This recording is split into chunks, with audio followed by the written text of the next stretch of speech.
Hey, welcome back ScreenCrush, I'm Brianna. So recently, you've probably noticed we're getting a lot of Disney live-action remakes, and they range from like passable to unnecessary to why? Why did you do that? Now most people are just fatigued and turned off by this current copy and paste trend that Disney's been doing lately with practically every IP that it has. Next up on deck is The Little Mermaid, right after we just received Peter Pan and Wendy. Waiting in the wings are live-action versions of Lilo and Stitch, Aristocats, Hunchback of Notre Dame, Hercules, and Mufasa, with many more on the way, because of course it is. Groundbreaking. You've undoubtedly noticed though that most of the films that have been converted into this medium of late have come from the Disney Renaissance era, which begs the question, why is Disney spotlighting these Renaissance properties?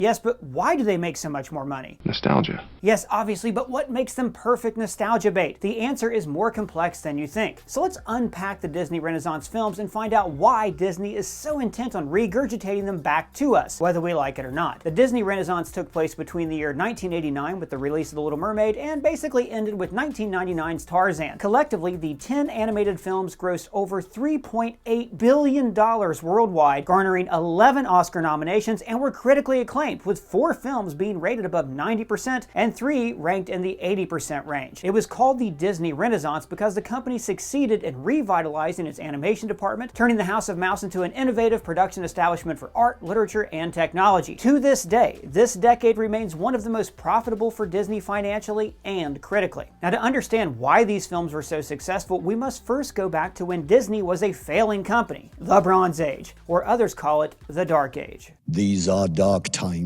there is no denying.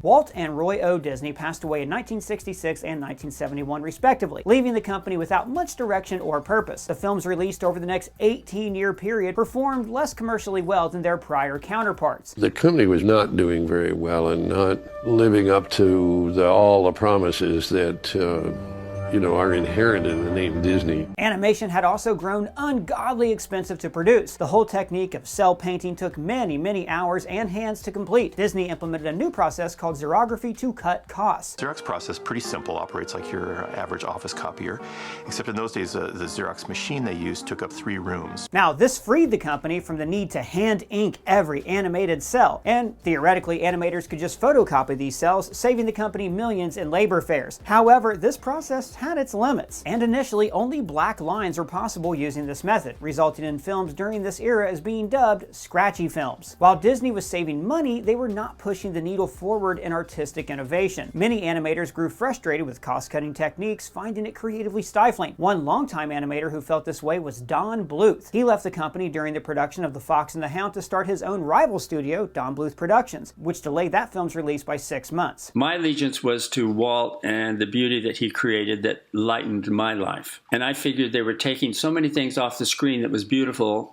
in the name of economics. Bluth would go on to overshadow Disney throughout the 1980s. His first feature under his new production house was The Secret of NIMH, whose story was initially rejected by Disney for being too dark. During this period, his company would become Disney's main competitor in the animation industry, with their Steven Spielberg-produced An American Tail beating out Disney's The Great Mouse Detective as just one key example. Bluth's departure was a kick in the ass, and Disney needed to regroup. Recognizing the dire situation, Roy E. Disney hired former Paramount Pictures president Michael Eisner as CEO in 1984, and Frank Wells of Warner Brothers Pictures as president. The new regime, headed by Michael Eisner and Frank Wells, came to the Disney studio with a clean slate. Michael additionally brought his Paramount associate Jeffrey Katzenberg on board as studio chairman, whose job would be to oversee the animation department. The company also recently had a new influx of animators who had joined the company after graduating from Cal Arts, and these guys were itching to pull out their ink brushes. Jeffrey, in the beginning, would clash with the animators over Every little piece of the animation process, if one could edit the animation, for example. Nevertheless, the return of Roy E. and the arrival of Michael, Frank, and Jeffrey would make them the 4 horsemen, not of the apocalypse, as the animators first thought, but of the Disney Renaissance. And by the way, if you're interested in learning about the transition period between the Bronze Age and the Renaissance Age, you have to check out Waking Sleeping Beauty on Disney+. It's a great watch. Why is it called Waking Sleeping Beauty? Well, you'd have to watch it, but one factor is that the Disney Renaissance marked the return of fairy tales, which Disney hadn't produced in 30 years, the last one being Sleeping Beauty? Yes, fairy tales used to be the staple for Disney Studios, and it was time to bring them back around. If fairy tales were returning, then so must the musical formula. Not that Disney hadn't been using music, they just hadn't used a book musical script in a while. Musicals help solidify story beats since music can strengthen memory and attention. You gotta be kidding me.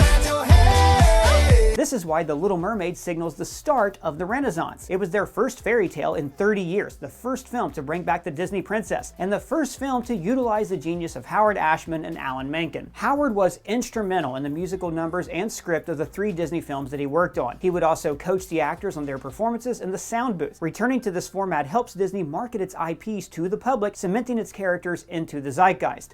Watch the profits come rolling. And man, did the profits come rolling in, making more than $200 million worldwide and garnering critical acclaim and a higher weekend gross than Don Bluth's All Dogs Go to Heaven, which really for them had to feel great. You lose!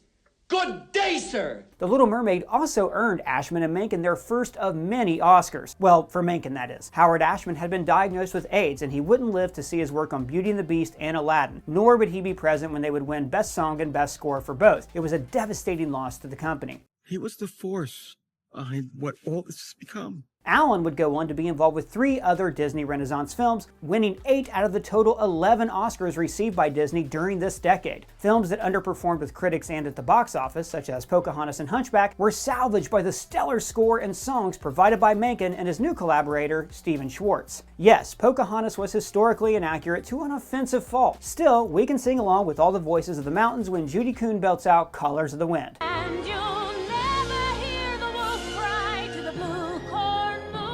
Hunchback has tonal issues as it wants to honor the novel's dark themes, yet it also has to sell toys to kids, and wow, is Frollo intense and Esmeralda is way over-sexualized. However, admit it, you got goosebumps when the orchestra and choir kicked into an 11.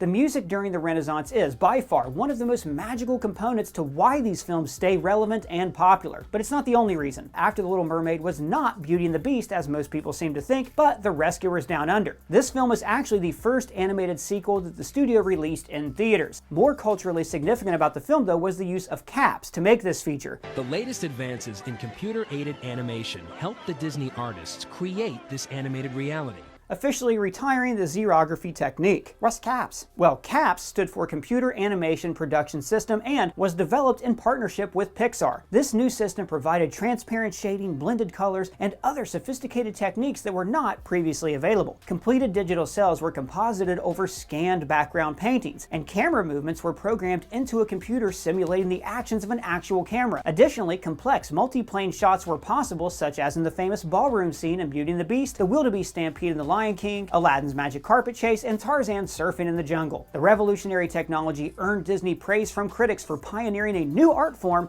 on how animated films could be made. What really signaled that Disney was back and better than ever came when Beauty and the Beast was released and garnered a Golden Globe for Best Comedy and Musical, and a Best Picture nomination, which had never happened for any animated film before. Little Mermaid had, opened up the new renaissance in animation. Beauty and the Beast put a stamp on it, underlined it.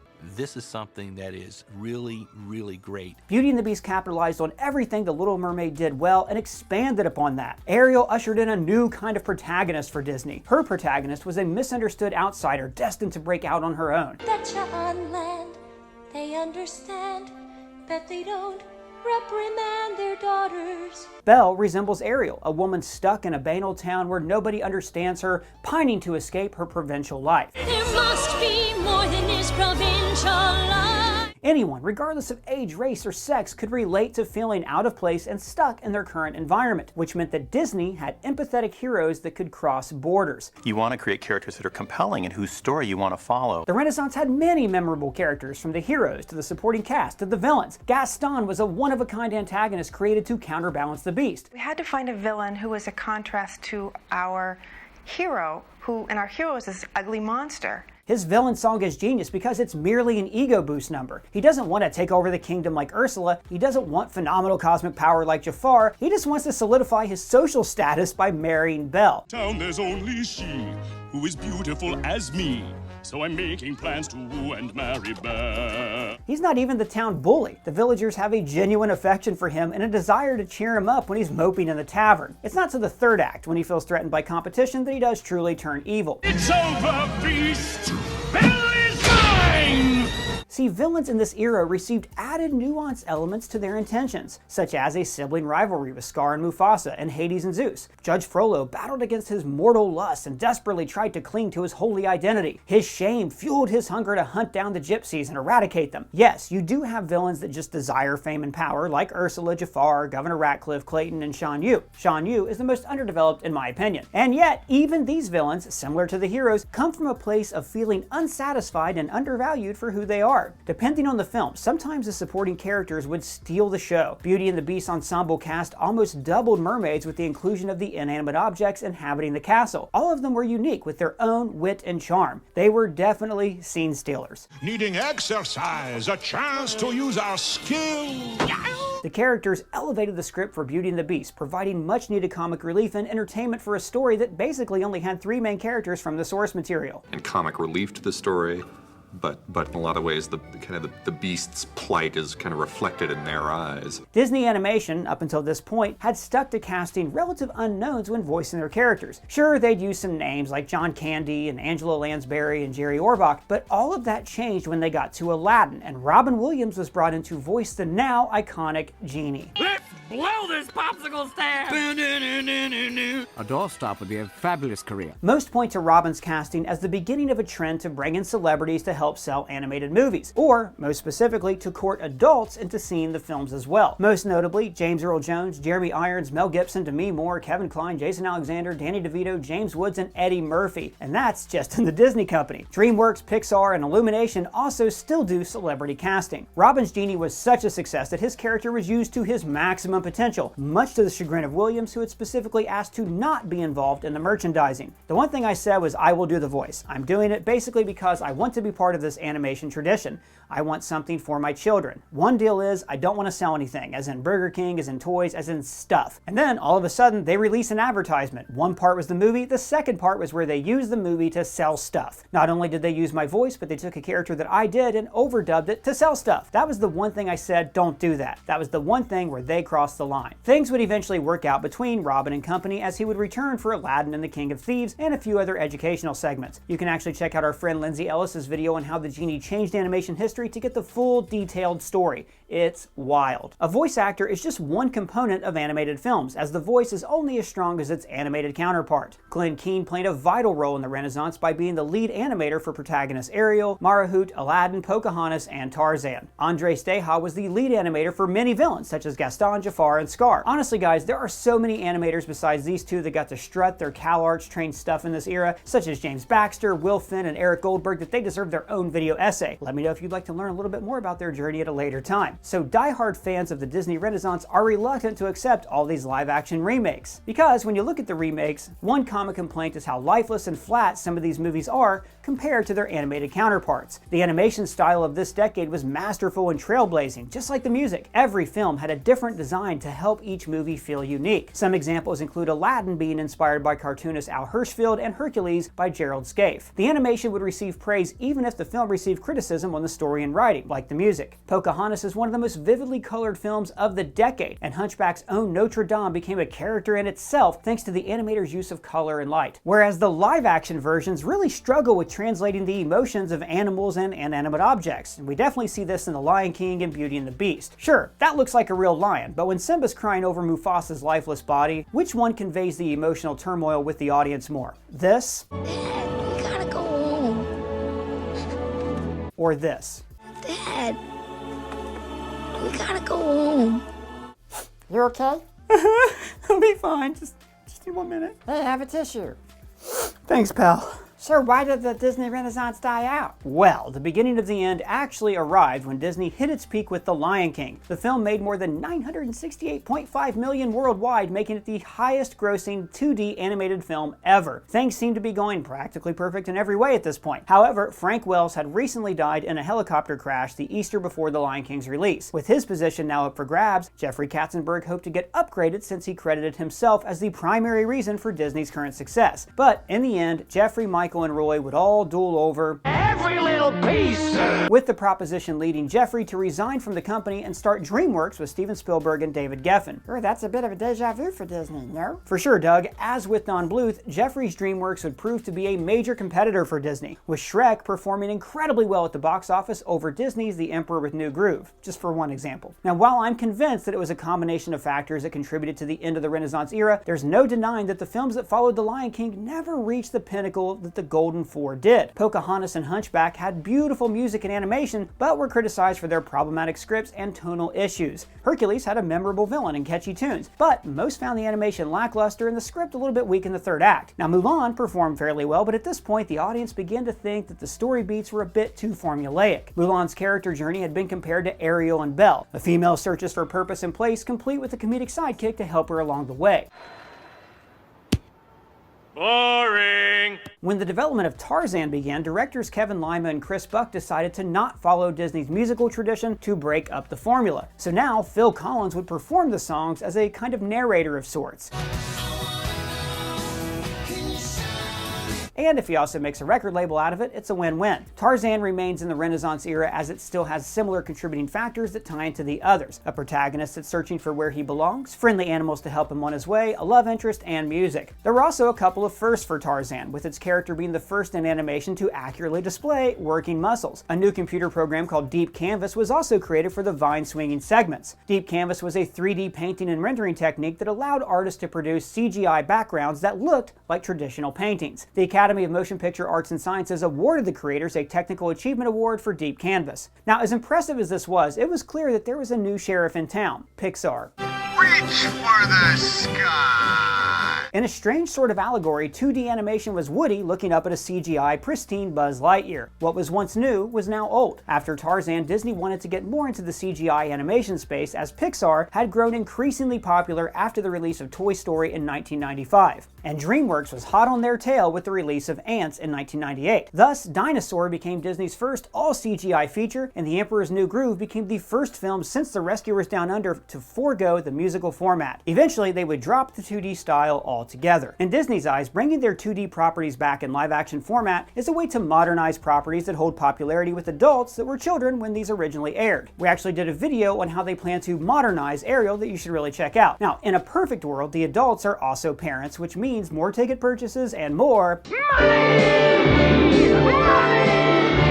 Now, since the 90s movies are now 20 to 30 years old, ouch, that really hurt to say, the Renaissance characters are the perfect properties to bring back around. Of the 16 live actions, only one non-Renaissance film, Alice in Wonderland, crossed the $1 billion mark. 2017's Beauty and the Beast made over $1.2 billion, 2019's Aladdin hit $1 billion, and 2019's The Lion King made over $1.6 billion.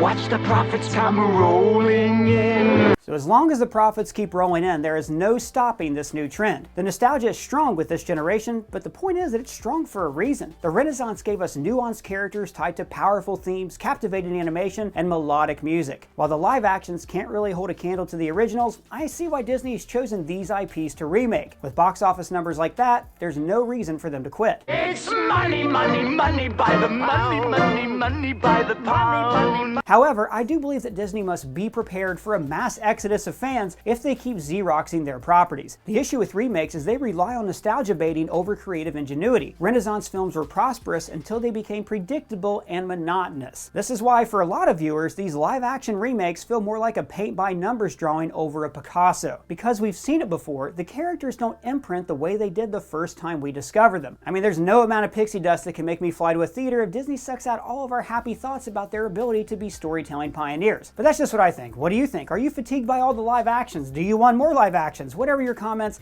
let me know down in the comments below or at me on Twitter. And if it's your first time here, please subscribe, smash that bell for alerts. For ScreenCrush, I'm Ryan Airy.